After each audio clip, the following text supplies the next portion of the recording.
health is one of the biggest issues facing the people we love in our lives. I mean, that is by and large one of the things that affects way too many of us as men and way too many of the people that we care about.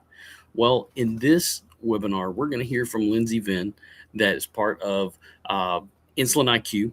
This is a great call and great information. This webinar is full of good information. So if you are a man or if you know a man and you are dealing things, whether it's erectile dysfunction, low testosterone, maybe dealing with forms of cancer, obesity, skin tags, migraines, any of that, this is a call to pay attention to. It's also one, I can tell you as a testicular cancer survivor, this is a call that I pay attention to. The information that Lindsay gives is so critical. So if you know somebody, share this with them. If it's you, pay attention. And without further ado, we're going to jump right over to Lindsay. And go from there. So give me 2 seconds to upload this. And we'll do my little normal PowerPoint presentation on what we're going to talk about today, which is men's health, which is near and dear to my heart just as much as women's health. And where insulin plays a role. Like Trent mentioned early on, that insulin is the root cause of so many problems in general health and chronic disease. And we're going to focus a little bit more today on what happens to men and where insulin can be the culprit. So Trent had mentioned erectile dysfunction for sure. That is a men's health concern, definitely. But some other things when I think of men's health are these things listed here. Things like your testosterone levels. How's your prostate? Where is your weight being carried and do you have too much of it? How's your energy and your stamina, general health, heart health? Do you have insulin resistance or type 2 diabetes? All of these things play a very important role, especially as men age, in how they do long term. And so I do point out there are a lot of factors to play when it comes to this. I like to focus on the ones that we have the control over. So things like diet, for example, our career, our lifestyle, our family support, where we live, those things we might have a little control of. Things like genetics, maybe not so much. But we're going to focus today particularly on diet and the Feel Great system and how we can improve overall men's general health as well as those factors that I listed. So, but to begin, Trent touched on it a little bit, but what is insulin resistance? I think it's really important to understand how this works. So insulin is a hormone or a peptide that the body produces in response to being fed. Every time we eat something, we're going to have a raise in insulin.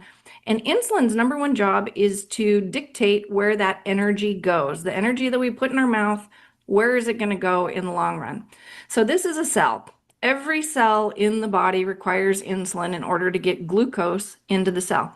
And I'm going to use glucose and energy interchangeably because they're the same thing. Glucose is the primary fuel source for our cells. So energy is a term that I like to use.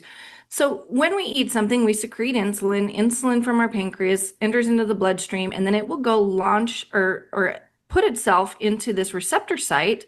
And when it does that, that receptor site triggers this opening of this door. I'm going to use simple terms here. This opening of this door to allow glucose to get into the cell. Remember, this is the gas. This is the fuel that the cell needs. In someone with insulin resistance, this receptor site's broken. We actually don't have the benefit of insulin inserting itself into that receptor site because this doorway is blocked. It's not open and glucose cannot get in. And what happens here now is we don't have any energy in our cell. And our cell, just like our car, won't run if it doesn't have any fuel. I oftentimes will liken this to a lock and a key. If you want to think about your insulin receptor site as a lock on a door and this glucose transport mechanism as the actual door, if the lock is broken, the door cannot be opened. And insulin resistance is a broken lock. You can have as many keys out there as you can imagine.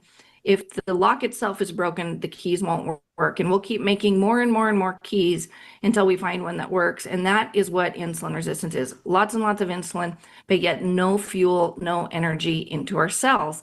And therefore the cells can't function properly. Another way to look at this is with this slide where we have somebody who's got normal insulin metabolism. They've got normal levels of glucose. They have this key over here that's going to fit directly into this lock perfectly. And we're going to have adequate fuel for the cell to function properly. In someone with insulin resistance, we have a couple of things that happen. We get high blood sugar levels. Oftentimes, that's a later result, but it happens. This key doesn't fit into this lock because, again, the lock is broken, and now we have deficient fuel inside of our cell, so it cannot function properly. Why is this a problem? Well, when we look into men's health, there's a lot of factors that play a role. I love this slide because it really shows that this is a cyclic problem. One thing can lead to another, but yet the same thing can lead back to the other. The primary example here is low testosterone can create insulin resistance, or like they say here, metabolic syndrome, type 2 diabetes. But also in reverse, type 2 diabetes, insulin resistance can lead to low testosterone. Obesity also plays a role in this, as we know, because obesity is a byproduct of insulin resistance. So what happens is we get this cascading event of inflammation that leads to things like heart disease. We also get this erectile dysfunction that Trent had mentioned, and it becomes this vicious cycle of how do I fix this? Where do I break this chain? Where do I break the cycle so that I can have normal testosterone function, normal masculine function, normal heart, your lower risk of cardiovascular disease and lower inflammation. And this is where we really kind of play our or place our main intervention is on let's get rid of this metabolic syndrome in order to help. I wanted to cite just a couple of studies just to show that the research is out there. Ben, like Trent mentioned, I work with Ben Bickman very closely. Lots of studies that show that men with obesity, metabolic syndrome, type 2 diabetes have low testosterone, and men with low testosterone have metabolic syndrome and type 2 diabetes. They both lead to each other, which is a problem. They also show in different studies that if you can find a way to lose the weight, which is also helping to improve insulin resistance and maintain that weight loss, that testosterone levels will improve and they will remain and have a sustained increase in those levels by improving those things. And then last, I always like to point this out because this is independent of age. Sadly, we're seeing it. I see 20 and 30-year-old men all the time now who have low testosterone because they have insulin resistance. And so this doesn't just happen as we age. It can happen at any spectrum of the age span.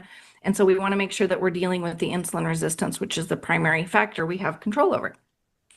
So a couple other things I wanted to touch on because like women, we care about things like breast cancer. Men care about things like prostate cancer.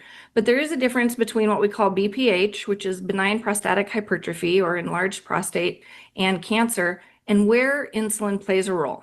For those of you who don't know, prostate is only found in men. It's located directly below the bladder, and it does tend to increase with age and or insulin resistance. This study, and I love to point out this number, look at the increased prevalence of prostate cancer in people with insulin resistance. If you have insulin resistance, you have a 250% increased risk of developing prostate cancer. So what do? Again, we want to tackle the root cause. Let's get the insulin resistance under control. For those of you who don't know Ben Bickman, this is his book called Why We Get Sick. I highly, highly recommend it. He cites in there multiple different resources or studies that have been done that shown that people with insulin resistance this is people with insulin resistance right here, have increased the number of insulin receptors on the cell compared to somebody without insulin resistance. The prostate is not insulin resistant in this person. We have more insulin receptors on the cell so we can get more glucose in. And because we know that glucose is the primary fuel for cancer, having more insulin receptors just means there's a lot more locks there that you can actually insert a key into and get more glucose in. So we want to reverse or reduce that level of insulin resistance.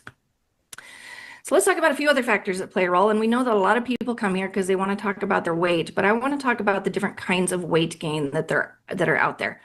This slide I like because they label it correctly. There's a fat fit and then there's a fat unfit. And there's two very big differences here. In this one right here, you can see that there's a lot of subcutaneous fat deposition, meaning this is the stuff that you can grab with your hands and jiggle. That stuff is not harmful. That is not going to lead to insulin resistance.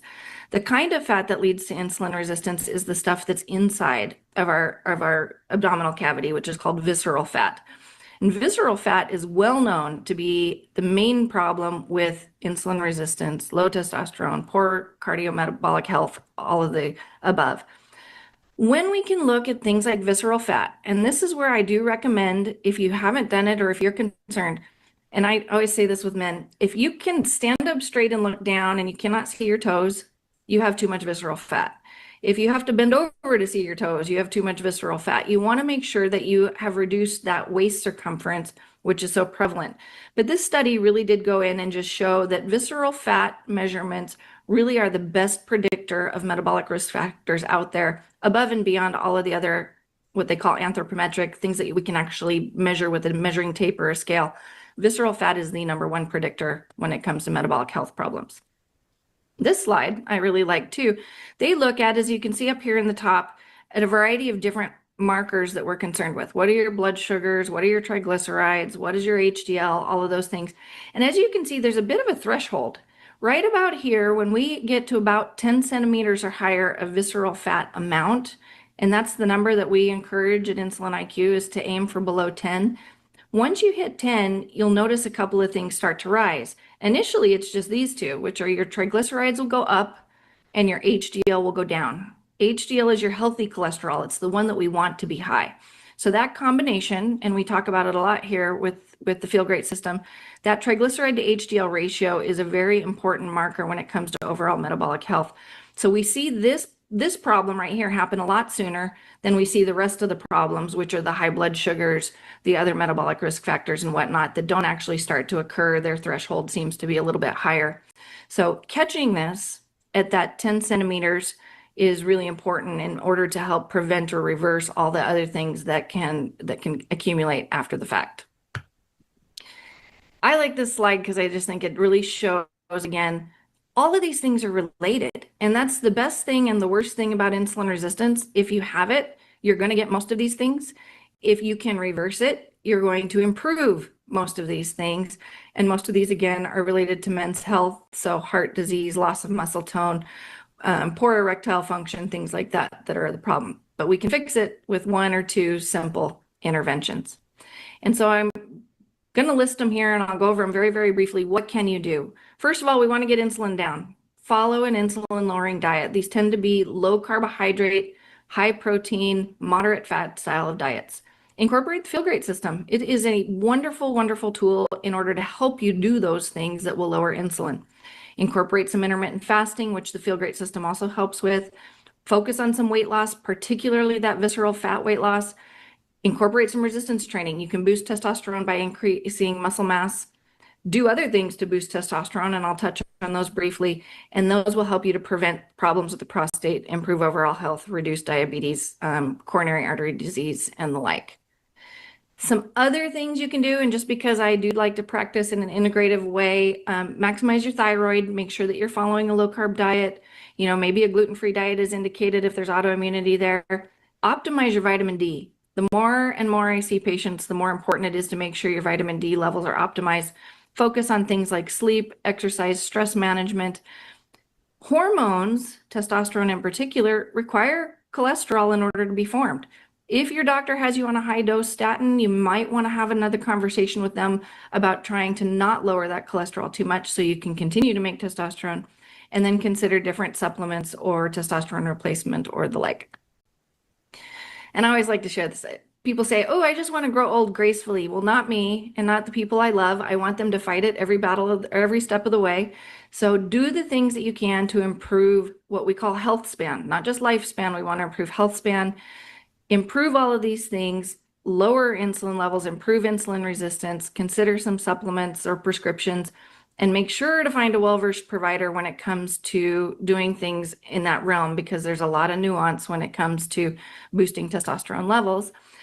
And again, like Trent said, I always do a little plug for myself here at the end. You can find me at Venn Integrative Medicine or Insulin IQ. We do offer a 10-day free membership at Insulin IQ, so check it out if you're interested.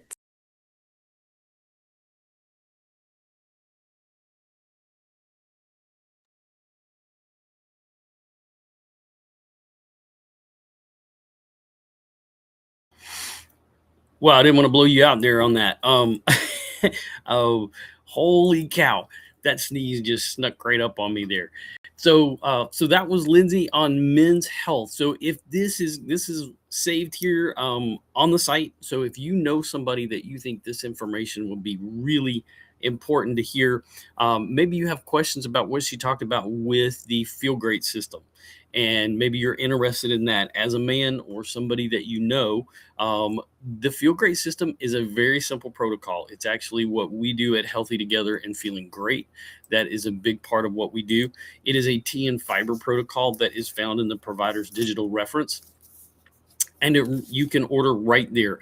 When you order, you get Dr. G and I's coaches. You get a 90-day money-back guarantee with the products. It is a tea. You get 60 packets of the tea. You get 30 packets of the fiber. The tea is going to work as a vascular dilator. So particularly those issues related to low testosterone, those are going to be significantly helping in that. For me, as somebody that's a testicular cancer survivor, that's been huge. Just being on the product, I've not had problems with low testosterone. Actually, tonight we have a live with Derek Henderson, who is a retired former professional baseball player. Low testosterone was a big issue for him. The Feel Great system changed his life. So that is a huge one to think about. The fiber is a 7 blend. This is not Metamucil. So Metamucil is psyllium husk. And here's the thing. Psyllium husk is not something that human beings have ever eaten in the history of humanity. But yet we market that. Doctors promote that. But it's not something we've ever consumed. In the balance, this is a blend of 7 soluble and insoluble fibers, all fibers that human beings have been consuming. This is simply in a medical grade, standardized packet that's been studied and researched at the Cleveland Clinic, arguably the #1 heart hospital to work like lipid lowering drugs. For me, it brought down my triglycerides, my LDL, and increased my HDL. Changed my life. I stopped having migraines. What we often don't hear about is the fact that when you increase soluble fiber by 10 grams, you lower your chances of migraines by 11%. Very simple life changes. This makes sure that gets taken care of. Now, you can make these changes. You can make these changes in your lifestyle, but consistency is the key. Everything that Lindsay, Venn talked about are things that we have to deal with every single day. And in our hectic lifestyle, crazy lifestyle in this day and age, it can be tough to get that protocol into place and be consistent. The tea and the fiber that's in the Feel Great system makes all of that so much easier. As she says, it's HSA and FSA qualified. I've been doing it for nearly 2 years now. I'm unmedicated for my heart disease, for my depression and anxiety, and for my migraines. And I've never been on medications for my diabetes or for changing anything related to my lipid levels. So those are huge for us to consider.